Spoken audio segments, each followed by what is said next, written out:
Oi, turma, tudo bem? Estou aqui para ministrar para vocês a conferência de número 3, onde a gente agora vai dar início aos estados metabólicos.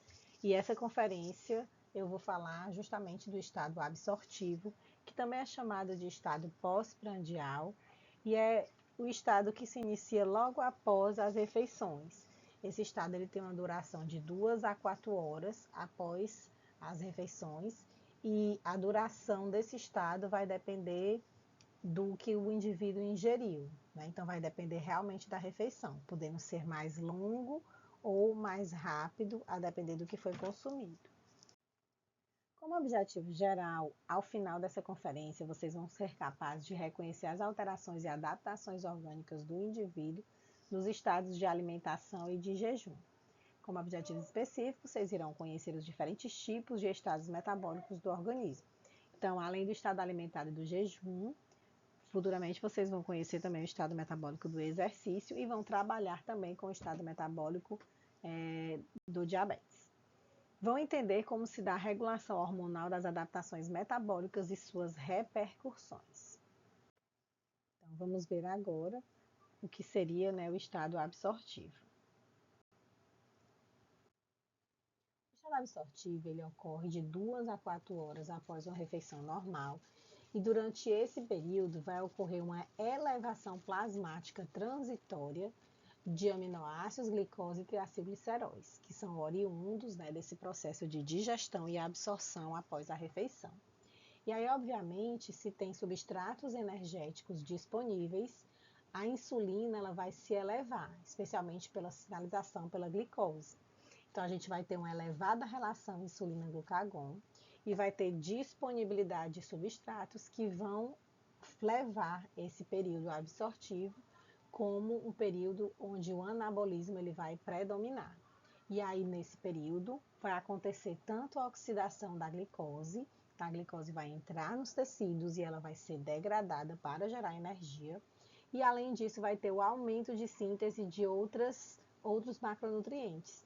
Então, vai ter síntese de triacilgliceróis, que vão ser armazenados no tecido adiposo, vai ter síntese de glicogênio para ser armazenado no músculo e no fígado, e também vai ter síntese de proteína, e aí vai acontecer em todos os tecidos. A insulina é um dos mais importantes hormônios que coordena o acúmulo de combustíveis pelos tecidos, e seus efeitos metabólicos, eles são anabólicos, então, claro que vão favorecer síntese, conforme mencionado anteriormente, tanto do glicogênio, quanto de triacilgliceróis, quanto de proteínas. Aqui é o pâncreas, que é o órgão que produz e secreta insulina. E aí aqui a gente tem uma ampliação, né, de uma porção desse órgão, mostrando que esse órgão ele tem predominantemente células beta, que são essas rosiozinhas, né? Mas também ele vai ter as células alfa, que são as produtoras de glucagon, e tem também as células gama, que são produtoras de somatostatina. Então, o glucagon, que é o hormônio contrarregulatório da insulina, ele é liberado quando a relação, aliás, quando a relação não, quando a insulina ela cai. Aqui seria uma foto, né? Uma foto de microscópio eletrônico mostrando aqui o destaque das células beta, células que são tão importantes para a produção e para a liberação de insulina. Aqui por essa figura, a gente percebe que o principal sinal para a síntese e para a liberação de insulina é a presença de glicose na corrente sanguínea. Mas a gente consegue ver também que aminoácidos, né, por exemplo, como a arginina, a lisina, a leucina, são aminoácidos que conseguem também ter essa atividade insulinotrópica, ou seja, também conseguem promover a liberação de insulina para a corrente sanguínea. À medida que a gente se alimenta e que os alimentos eles vão passando pelo trato digestório, hormônios são produzidos e secretados, hormônios peptídicos. Então, como o GIP e o GLP. Além desses, CCK e secretina, eles também estimulam a produção e síntese ou a liberação, né? Produção, síntese e liberação de insulina. mostrando que quando o alimento ainda está, né, no trato digestório, já está tendo sinalização para o preparo da utilização desses nutrientes quando eles caírem na corrente sanguínea. E aí é importante destacar também que, além disso, né, o GIP e o GLP, eles também são importantes na proliferação dessas células beta. Daí eles seriam utilizados, principalmente seus análogos, né, como medicamentos para o tratamento de pacientes diabéticos. E que, hoje em dia, além dessa utilização, muitas pessoas utilizam esses análogos, né, para o emagrecimento. Agora a gente vai ver como é que acontece a produção de insulina. Então, no núcleo da célula vai ter o DNA, onde vai ter a informação genética, né, o gene, que codifica para a insulina. E aí esse gene ele vai ser transcrito a uma molécula de RNA mensageiro. Esse RNA mensageiro ele vai sofrer um processamento e aí ele vai sair do núcleo e ele vai ser traduzido nos ribossomos que estão próximos ao retículo endoplasmático. Então, mostrando aqui o destaque, né, do ribossomo fazendo a tradução desse RNA mensageiro em pré-proinsulina. Essa pré-proinsulina, ela é uma proteína que tem um peptídeo sinal. E esse peptídeo sinal, ele é adicionado para direcionar essa proteína para dentro do retículo endoplasmático. Então lá, o que era pré-proinsulina vai sofrer uma degradação, onde o peptídeo sinal ele vai ser retirado e aí vai sair do retículo endoplasmático na forma de proinsulina. A proinsulina, então, ó, ele vai aqui para o complexo de Golgi.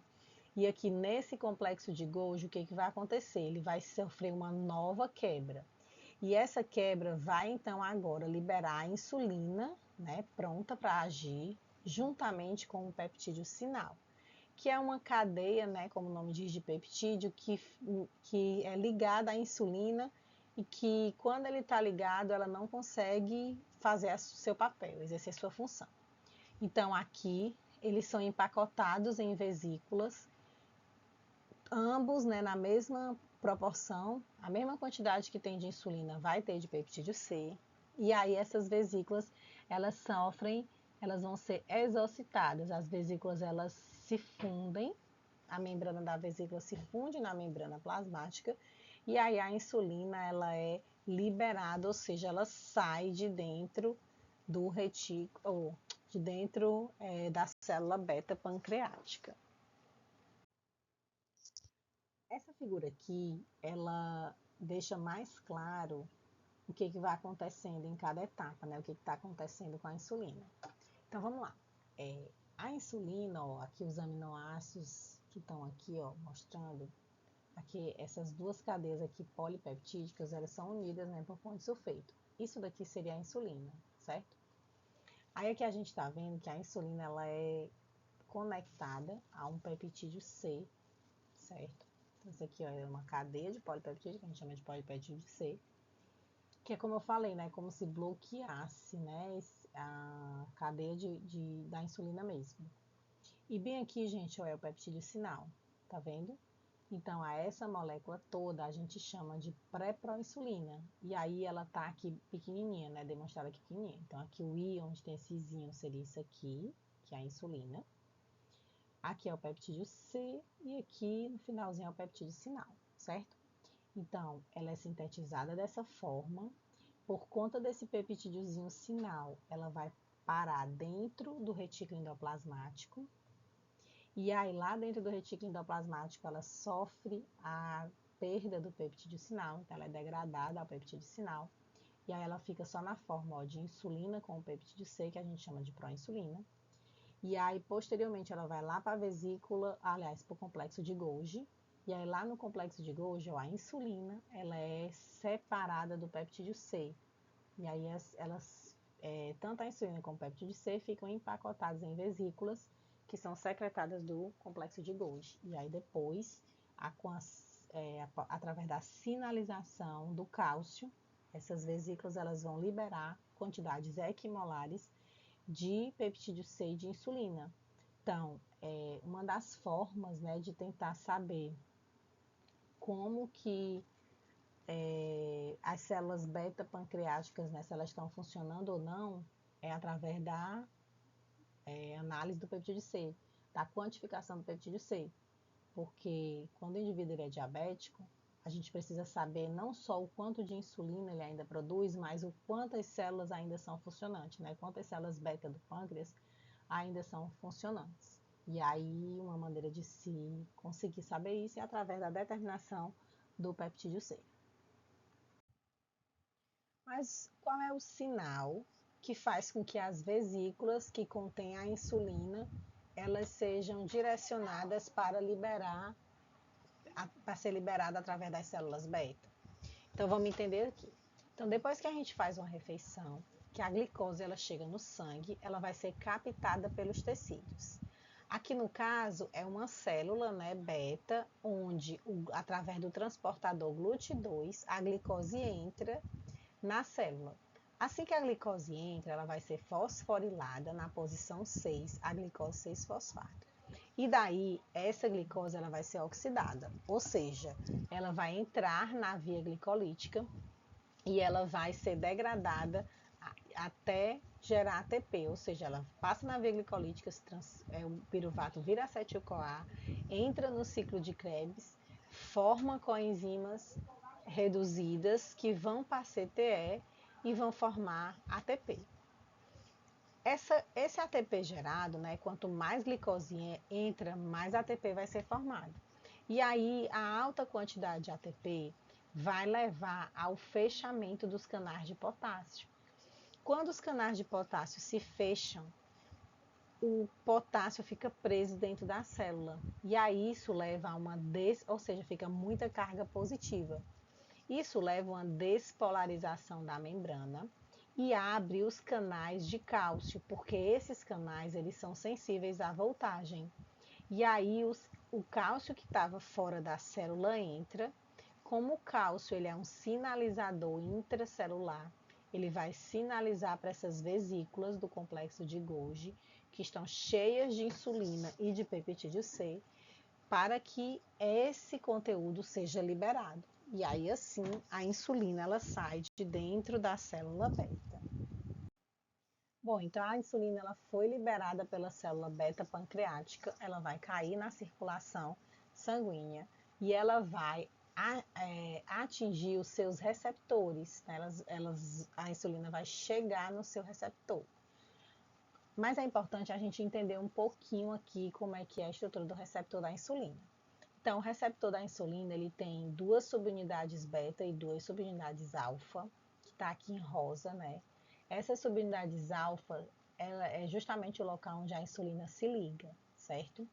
É importante mencionar que as subunidades betas do receptor, eles têm ação tirosina quinase, né? Então, toda quinase, a gente lembra, né, que as quinases, elas adicionam grupo fosfato às proteínas. Então, quinase fosforila uma molécula. Então, como eu falei, a insulina ela estava na corrente sanguínea e ela vai encontrar tecidos onde existe esse receptor aí na periferia, e aí ela vai se ligar nesse receptor e vai sinalizar para algo dentro da célula. Lembrando que esses receptores, né, eles são bem importantes, tanto no tecido hepático, mas também são importantes, além do tecido hepático, eles também são importantes no tecido muscular e no tecido adiposo. Então, quando a insulina se liga no receptor, o receptor ele se autofosforila, porque ele tem essa atividade proteína tirosina quinase, que pega o ATP e quebra esse ATP e adiciona grupos fosfatos a ele. Ó. A gente pode ver aqui, ó, nos resíduos de tirosina das duas subunidades, tem um grupo fosfato. E aí, isso, né, essa autofosforilação leva à fosforilação de várias outras proteínas. Então, por exemplo, bem aqui tem o IRS, que é o substrato do receptor de insulina. Esse substrato de receptor de insulina, ele vai ser fosforilado e ele, por sua vez, vai fosforilar várias outras proteínas. No final, essa fosforilação ela vai levar a uma ativação de uma série de eventos dentro da célula. Então, de uma forma simplificada, é assim que a insulina ela sinaliza para que os eventos, para que direciona, né? Ela sinaliza e direciona para os eventos que devem acontecer naquele momento. Aqui está dizendo justamente, né, que o receptor de insulina estimula o substrato receptor de insulina, que é IRS, que ativa vários caminhos anabólicos por uma cascata de fosforilação. Então, justamente, primeiro o receptor se autofosforila, fosforila o substrato receptor de insulina, IRS, que vai fosforilar várias proteínas, que vai desencadear uma série de reações metabólicas, né? Como o aumento da glicólise, como o aumento da divisão celular, né? A multiplicação celular, vai estimular também para a síntese de vários compostos, e aí essa sinalização se dá, né, por essa amplificação de sinal através de várias fosforilações. Por essa outra imagem a gente também consegue ver, né, a gente vai vendo um pouquinho melhor como é que se dá essa sinalização. Então aqui, ó, a subunidade alfa do receptor, que é as subunidades betas. Aí esses SS é só mostrando que tanto a subunidade alfa quanto a subunidade alfa com a beta, elas são ligadas entre si por pontes de sulfeto. Então são dois aminoácidos cisteínas, né, que formam essas pontes de sulfeto. Bom, então a insulina se liga no receptor de insulina, e aí como ele tem essas atividades, ó, a atividade já mencionada, que é a tirosina quinase, ela vai se autofosforila, e aí essa autofosforilação leva à fosforilação do substrato receptor de insulina, que vai fosforilar várias outras proteínas e que vai sinalizar e desencadear uma série de eventos dentro da célula. Como, por exemplo, vai promover a translocação do transportador de glicose aqui para a membrana da célula. Então, lembram que o tecido adiposo e o tecido muscular, eles precisam do transportador GLUT4 para poder captar a glicose? Pronto, isso só é possível quando a insulina se liga no receptor das membranas celulares desses tecidos. E aí, após essa cascata de fosforilação, né, cascata de reação, aliás, de reações, o transportador ele vai lá para a periferia da célula. Mas além disso, ó, estimula a síntese de proteína, síntese de lipídio, a síntese de glicogênio, a glicólise, e também o crescimento e a expressão gênica, né? Vários genes vão ser expressos, ou seja, vão ser transcritos e depois traduzidos pela sinalização da insulina ao se ligar no seu receptor. Essa figura aqui, ela permite que a gente consiga ver de uma forma melhor essa cascata, ó, de fosforilação que acontece quando a insulina se liga no receptor e que depois vai desencadear uma série de eventos. Então vamos acompanhar aqui. A insulina ela se liga no receptor que tem a atividade tirosina quinase, e aí esse receptor ele se autofosforila. Quando ele está fosforilado, ele atrai outras proteínas, como, por exemplo, o que a gente tinha visto no slide anterior, que é o substrato receptor de insulina, IRS. Esse substrato do receptor de insulina, ele vai ser agora fosforilado, e essa fosforilação, por sua vez, vai fazer com que uma outra proteína seja fosforilada, a fosfatidil-inositol 3 quinase. E aí, quando ela é fosforilada, ela vai fosforilar o fosfatidil-inositol 4,5-bifosfato, e ele vai se transformar, né? Vai originar o fosfatidil-inositol 3,4,5-trifosfato, o PIP3, que por sua vez vai então recrutar a proteína quinase serina treonina, que é chamada de AKT, e aí essa AKT, uma vez fosforilada, ela vai desencadear uma série de eventos dentro da célula, como por exemplo, vai aumentar o transporte de glicose, ou seja, vai fazer com que o GLUT4 vá para a periferia para a captação da molécula de glicose, vai promover, vai sinalizar para a glicogênese, para a formação do glicogênio, para armazenar a glicose, para a síntese de ácidos graxos, né? E vai diminuir processos como gliconeogênese e lipólise, por exemplo. Além disso, né, quando esses substrato, ou aliás, quando o receptor de insulina está fosforilado, ele também vai recrutar proteínas, como essa proteína SHC, que é a proteína semelhante ao colágeno. Ela, por sua vez, ela vai fosforilar outras proteínas, né, como GARB2, que ela está relacionada ao que é um fator de crescimento. E aí, GARB2 aciona a proteína SOS, que, né, faz com que haja a transformação do RAS-GDP para RAS-GTP e de RAS para RAF, o que vai promover a fosforilação em MEC e em ERK1/2. E essa sinalização vai levar a ações mitogênicas, ou seja, vai promover a mitose, né, celular. Essa figura aqui, ela está mostrando a glicose, né, quando ela tem aqui, né, o receptor, só que aí ela não está com o seu, tem um receptor de insulina, mas só que não tem o seu transportador aqui, né, na periferia da célula. Então, isso acontece na ausência de insulina. Então, se não tiver insulina ligando no seu receptor, o GLUT4, que é o transportador de glicose que estava dentro da célula, ele continua dentro da célula e a glicose que chega ali para ser captada não vai ser possível ela entrar. Ao passo que, quando o indivíduo tem a insulina, ela vai se ligar no seu receptor e aí por aquela cascata de transdução de sinais mencionados nas figuras anteriores, essa cascata vai promover a translocação, né, desse GLUT4 aqui que estava dentro da célula, dentro de vesículas, para a periferia da célula, ou seja, para a membrana plasmática. Aí agora sim, né, vai ser possível a captação e entrada de glicose dentro da célula.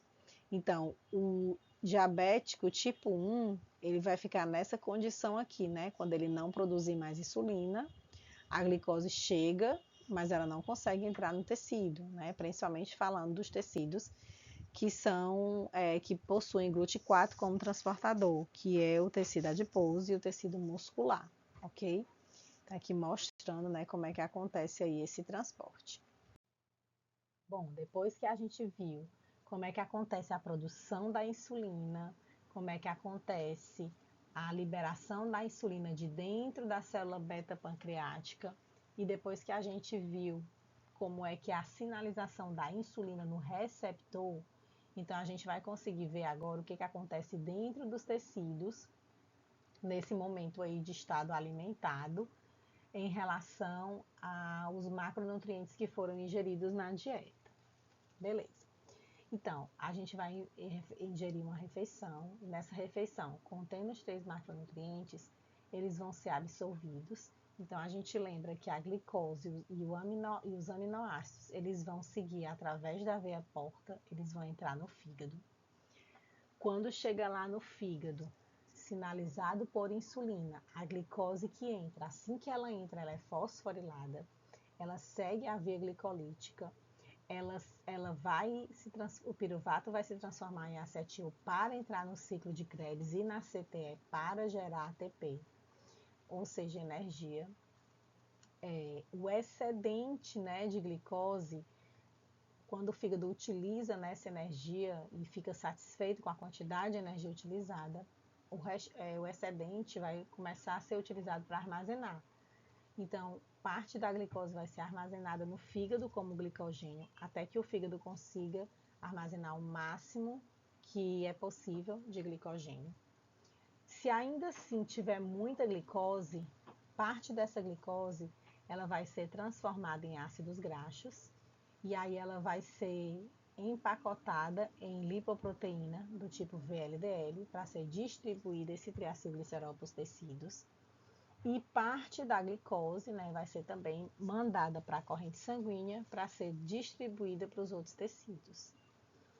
Se a gente acompanhar aqui os aminoácidos que também chegaram no fígado, eles vão precisar ser desaminados, ou seja, vai precisar ter aqueles processos de transaminação e desaminação, onde alguns aminoácidos vão gerar os cetoácidos e através do grupamento amino vai ser possível formar a ureia, e os aminoácidos também vão ser utilizados, obviamente, para a síntese de proteína. A gliconeogênese, ou seja, a formação de glicose a partir de substratos que não são carboidratos, nesse momento vai estar reduzida, porque vai ter muita glicose disponível. E os lipídios, que diferente de glicose e aminoácido, eles vão primeiro ser distribuídos, a gente viu, né, através de quilomicrons, né, então vai através de quilomicrons, primeiro vai pelos vasos linfáticos, depois atinge a circulação sistêmica e vai ser distribuído para vários tecidos. Os remanescentes de quilomicron, eles vão voltar com os lipídios para dentro do fígado, com o restante, né, eles são endocitados, e aí o triacilglicerol vai ser aproveitado. Então, o triacilglicerol formado no fígado e o que voltou através de quilomicrons remanescentes é que vai ser utilizado, né, empacotado na forma de VLDL, para que agora os lipídios ele seja também distribuído para os tecidos, especialmente para o tecido adiposo, que é o tecido onde acontece o armazenamento desses lipídios. E aí o que acontece, né? Com a glicose que entra no cérebro, lá no cérebro ela vai realmente ser oxidada para formar energia, para formar ATP. A glicose que entra no tecido adiposo, ela vai ser utilizada para a energia do tecido adiposo, mas também parte, né, da glicose, através da via glicolítica, vai originar glicerol, e com a entrada de ácidos graxos, o triacilglicerol vai ser sintetizado dentro do tecido adiposo para ser armazenado. E se a gente pensar no músculo, o músculo ele tanto vai captar ácidos graxos, vai ter armazenamento de uma pequena quantidade de ácidos graxos nesse momento, mas também o músculo vai captar glicose, vai formar glicogênio, né? Então vai aumentar a síntese de glicogênio muscular, e também vai degradar a glicose como fonte de energia para que esses processos possam acontecer. Então, nesse momento de insulina, né, sinalizando, vai ter síntese também de proteínas. Então, os aminoácidos que vão chegar no fígado, eles também vão ser distribuídos para os tecidos, e em todos os tecidos também vai ter síntese de proteínas. Aqui a gente vai detalhar um pouco mais o que acontece com os carboidratos, o metabolismo de carboidratos que entram no fígado, e que esse fígado ele está sinalizado pela insulina. Então, bora ver o que acontece. Então, quando a glicose entra no fígado, ela logo é fosforilada, a glicose 6-fosfato, isomerizada a frutose 6-fosfato e transformada, né, em frutose 1,6-bifosfato. Então, isso aqui você já conhece, né, são os passos da via glicolítica. Até que a glicose ela se transforma em piruvato.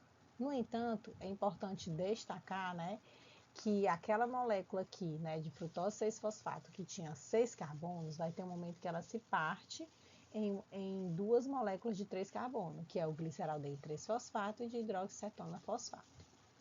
A de hidroxicetona fosfato, ela é uma molécula que facilmente ela consegue originar o glicerol 3-fosfato. E esse glicerol 3-fosfato é que é utilizado quando muita glicose chega no fígado. Ela é utilizada, né, para formar esse glicerol 3-fosfato para depois formar o triacilglicerol. Então vamos lá, tá entrando muita glicose no fígado, muita glicose está dando piruvato. Piruvato vai se unir ao oxalacetato e vai se transformar, né, vai ser convertido a citrato, que é o primeiro intermediário do ciclo do ácido cítrico, né, mais conhecido como ciclo de Krebs. Então, aqui, né, o ciclo de Krebs ele vai estar acontecendo, né, vai estar girando a todo vapor. Então, muita molécula de acetilcoenzima A vai estar entrando nesse ciclo. E nesse momento do estado alimentado, entretanto, né, que parte dessa molécula, ao se transformar em citrato, o citrato ele consegue sair de dentro da mitocôndria. Então, lembrando, né, a via glicolítica ela acontece no citosol. Aí a transformação de piruvato para acetil-CoA acontece dentro da mitocôndria. E aí dentro da mitocôndria, quando o acetil-CoA se junta ao oxalacetato para dar o citrato, esse citrato ele pode sair de dentro da mitocôndria. E aí quando ele sai e vai aqui para o citosol, ele é novamente convertido a acetil-CoA e oxalacetato. Esse acetil-coenzima A, quando tem muito, né, citrato saindo, significa que tem muita disponibilidade de energia nesse momento. E aí esse acetil-coenzima A, ele vai sofrer reações enzimáticas e vai formar o malonil-CoA. Esse malonil-CoA, ele é o bloco construtor de lipídio. Então, a união de várias moléculas de acetil-coenzima A vão, então, posteriormente formar o ácido graxo, ok? E o ácido graxo, juntamente com esse glicerol aqui que foi formado, a partir desse metabolismo aqui, né? Aliás, a partir da via glicolítica, ele vai se unir aos ácidos graxos, ou seja, uma molécula de glicerol, se unir a 3 ácidos graxos para formar o triacilglicerol, ou seja, vai formar o lipídio. Isso aqui é mostrando a lipogênese. E por que que isso é possível nesse momento do estado alimentado? Primeiro porque vai ter uma disponibilidade muito grande de glicose, então o fígado parte degrada para gerar energia, parte dessa glicose ela vai ser utilizada para formar glicogênio, parte dela, né, vai ser utilizada para formar vários outros carboidratos, parte também, né, dessa glicose 6-fosfato vai entrar na via das pentose fosfato. E essa via das pentose fosfato ela é uma via importante porque ela forma a coenzima NADP, que é coenzima das enzimas que vão sintetizar o triacilglicerol. Então, essa via das pentose acontecendo aqui nesse momento acaba sendo bem importante para que aconteça também a síntese de lipídios. Então, esses lipídios, né, esses triacilgliceróis que são sintetizados aqui, que vão ser empacotados através, né? Ou seja, vão originar a lipoproteína VLDL e vão mandar esse triacilglicerol para a corrente sanguínea para ser distribuído pelos tecidos. Depois da gente ter visto essa visão geral de como acontece da relação dos nutrientes com os tecidos nesse estado metabólico, a gente vai ver tecido por tecido, tudo que vai acontecer no estado alimentado, através da sinalização da insulina, tecido por tecido. E a gente vai começar aqui pelo tecido adiposo. Então, como vocês estão vendo aqui é o tecido adiposo. Nesse momento em que tem muita insulina, né, sendo liberada, porque tem muita glicose entrando lá na célula beta-pancreática, o que vai acontecer? Então, a insulina, ela vai ser capaz de estimular, né, ela é importante para estimular a lipase lipoproteica. Essa lipase lipoproteica, como vocês sabem, vai degradar os triacilgliceróis que estão nos quilomicrons e em LDL, na lipoproteína VLDL. E aí esses triacilgliceróis, eles vão entrar aqui no tecido adiposo. Então, aliás, triacilgliceróis não, né? Os triacilgliceróis, eles são degradados e os ácidos graxos, eles vão entrar aqui no tecido adiposo. O glicerol, vocês já sabem, vai lá para o fígado. Dentro do tecido adiposo, junto, né, por ter a sinalização da insulina, o que vai acontecer? A insulina vai sinalizar para que haja a translocação do GLUT4, e aí esse GLUT4 aqui presente na membrana da célula do tecido adiposo vai captar a glicose que está chegando aqui também via corrente sanguínea nesse tecido. Então, a glicose entra, como eu falei, ela vai seguir a via glicolítica, e essa via glicolítica, ela vai então gerar dihidroxiacetona fosfato, que facilmente vira glicerol 3-fosfato. Então, com a presença de ácidos graxos e a estimulação das aciltransferases, né, das enzimas que vão esterificar esses ácidos graxos pela ação da insulina, o que vai acontecer? Então, esses ácidos graxos eles vão ser esterificados e vão formar, junto com o glicerol 3-fosfato, o triacilglicerol, ok? Então, obviamente, nesse momento, a degradação do tecido adiposo ela é bloqueada, porque esse momento aqui é o momento de síntese anabólico e não de degradação. Então, através da insulina, os triacilgliceróis eles vão ser sintetizados dentro do tecido adiposo. E aí é importante destacar o quê? É importante destacar que a insulina ela estimula a síntese de lipase lipoproteica, não só a síntese, mas também a ativação dessa enzima. Isso faz com que mais ácidos graxos entrem nas células. A insulina ela também faz com que mais glicose entre nos adipócitos, porque ela vai sinalizar e vai fazer com que mais GLUT4 seja translocado para a periferia. E isso vai fazer com que mais glicose entre dentro da célula e essa glicose ela vai servir de fonte para a formação de glicerol. A insulina ela estimula mais aciltransferases, que estimulam a esterificação dos ácidos graxos com o glicerol, formando assim triacilglicerol, que vão ser armazenados nesse próprio tecido adiposo. E a insulina, por sua vez, ela inibe a enzima lipase hormônio sensível, que é a enzima que é solicitada no momento em que precisa acontecer a quebra do tecido adiposo, ou seja, a lipólise. Por essa figurinha, a gente consegue ver, né, um resumo do que acontece nesse estado alimentado dentro do tecido adiposo. Então, ó, vai entrar a glicose vai ser fosforilada, ela vai seguir a via glicolítica, vai seguir o ciclo, o piruvato vai dar acetil-CoA, que vai entrar no ciclo de Krebs. O excedente de acetilcoenzima A vai ser utilizado para formar ácidos graxos. A gente viu, né? Acetil, malonil-CoA, várias outras etapas. E depois a gente tem a formação de ácidos graxos. A via das pentose e fosfato também a via também vai estar acontecendo em paralelo, dando a coenzima necessária para a síntese de triacilglicerol e de ácidos graxos. VLDL vai estar distribuindo ácidos graxos para o tecido adiposo e quilomicrons também. Então, o que acontece? Vai ter muito ácido graxo e também via glicólise, né, a gente também vai ter a formação do glicerol 3-fosfato, que vai se unir com os ácidos graxos e formar o triacilglicerol, que vai ser armazenado aqui no tecido adiposo. Então, aqui está destacando principalmente a síntese, né, de triacilglicerol. Entretanto, dentro do tecido adiposo também vai ter síntese de proteína nesse momento, ok? Aqui, destacando, né, esse slide aqui está destacando os principais eventos que acontecem no tecido adiposo. Então, se a gente pensar no metabolismo de carboidratos, a insulina ela vai sinalizar para que aconteça a translocação de GLUT4, então vai ter muita captação da glicose, então muita glicose vai entrar dentro do tecido adiposo, isso vai aumentar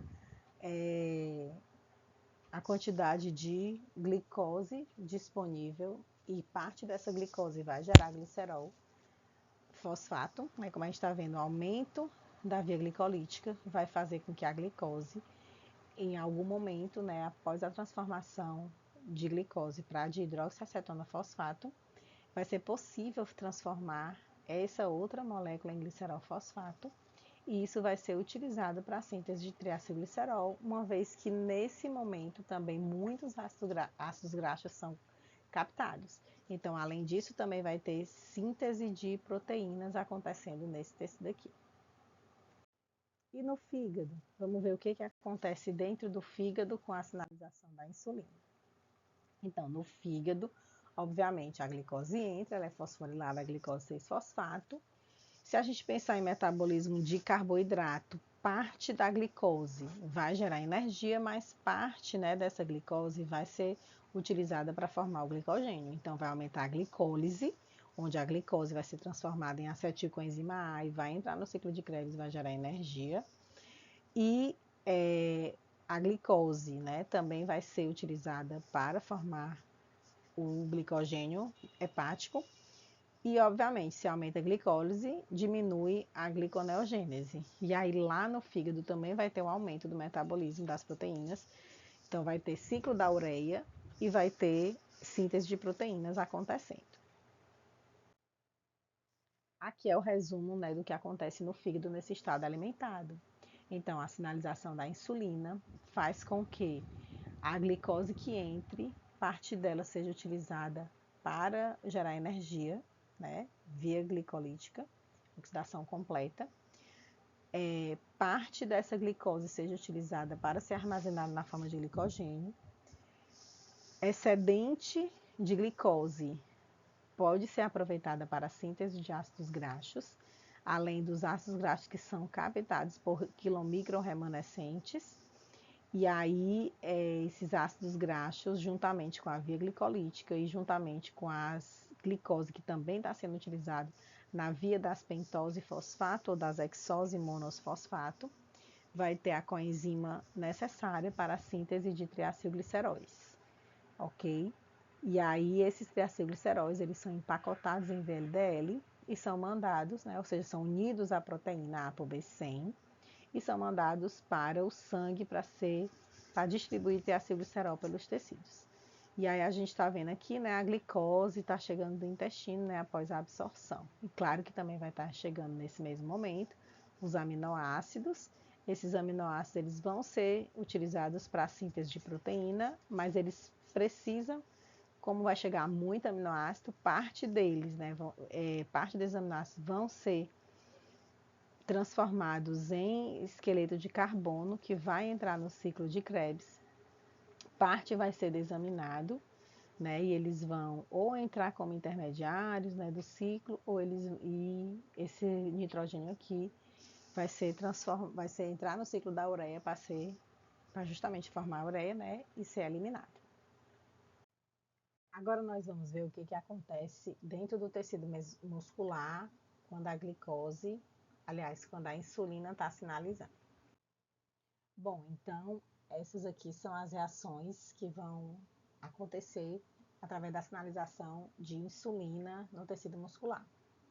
Então, como a gente pode ver, vai estar acontecendo o metabolismo de carboidratos, então a insulina vai estar sinalizando para a célula do tecido muscular que é hora do GLUT4 estar na periferia, e aí esse GLUT4 vai captar a glicose vai entrar na célula, ela vai ser fosforilada, parte vai gerar energia através da via glicolítica e ciclo de Krebs e CTE, parte vai ser utilizada para ser armazenada como glicogênio.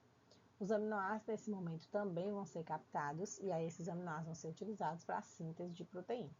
Então, nesse momento, vai ter síntese, especialmente de glicogênio e síntese de proteína. Mas também o músculo pode captar lipídios e também pode armazenar entre os seus feixes musculares pequenas gotas de triacilglicerol.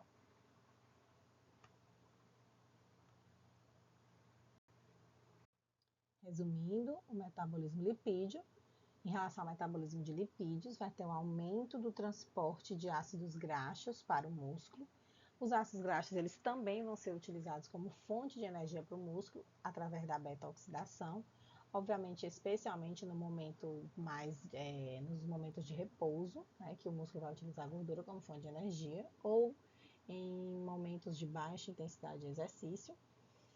No metabolismo de proteínas, a gente viu, né, também vai ter o aumento de síntese de proteína, especialmente para repor aquelas proteínas que precisam ser degradadas, né, ou então que foram degradadas, ou aquelas que precisam ser renovadas.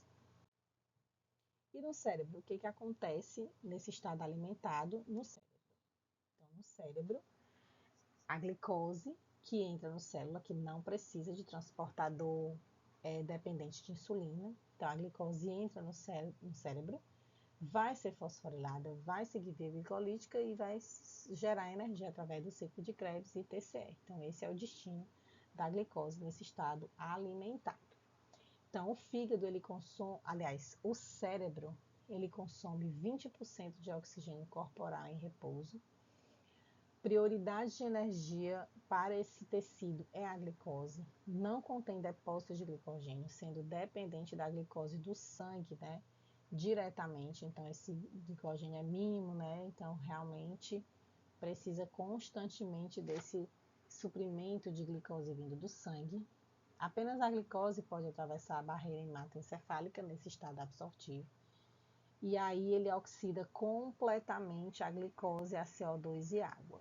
Então aqui seriam os passos, né, da glicose quando ela entra aqui no cérebro. E claro que também vai ter síntese de proteínas acontecendo e captação de aminoácidos nesse tecido.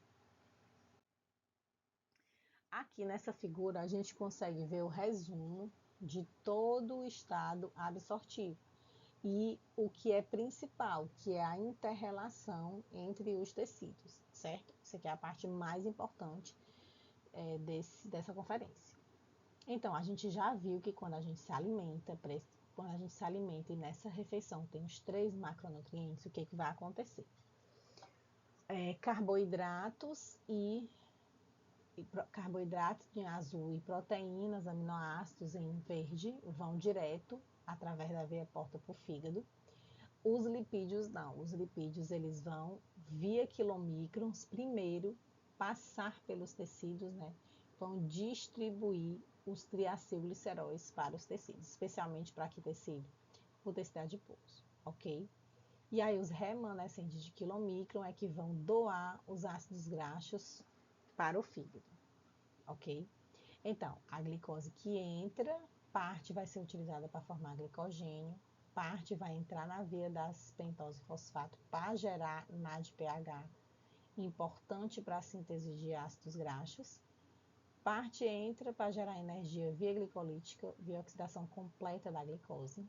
E aí o excedente é utilizado para formar ácidos graxos e glicerol e formar triacilglicerol, que serão empacotados com ApoB100, transformado em VLDL e mandado para a corrente sanguínea. Os aminoácidos que chegam vão ser utilizados, né, vão ser transaminados e desaminados. O nitrogênio que é liberado vai ser utilizado no ciclo da ureia para a formação de ureia, para a excreção pelos rins. E os aminoácidos eles vão ser bastante utilizados para a síntese de proteína. Aqueles aminoácidos que forem excedentes, eles vão ter os seus esqueletos de carbono aproveitados e eles vão entrar como intermediários do ciclo de Krebs. Os aminoácidos eles não vão só para o fígado, né? O fígado ele utiliza, mas o fígado também disponibiliza na circulação aminoácidos para os outros tecidos. E os aminoácidos que estão na corrente sanguínea, então, eles vão para todos os tecidos, porque a gente já viu que todos os tecidos vão estar fazendo síntese proteica. O destaque é o tecido muscular. Realmente, o tecido muscular ele vai utilizar muitos aminoácidos para a síntese de proteína.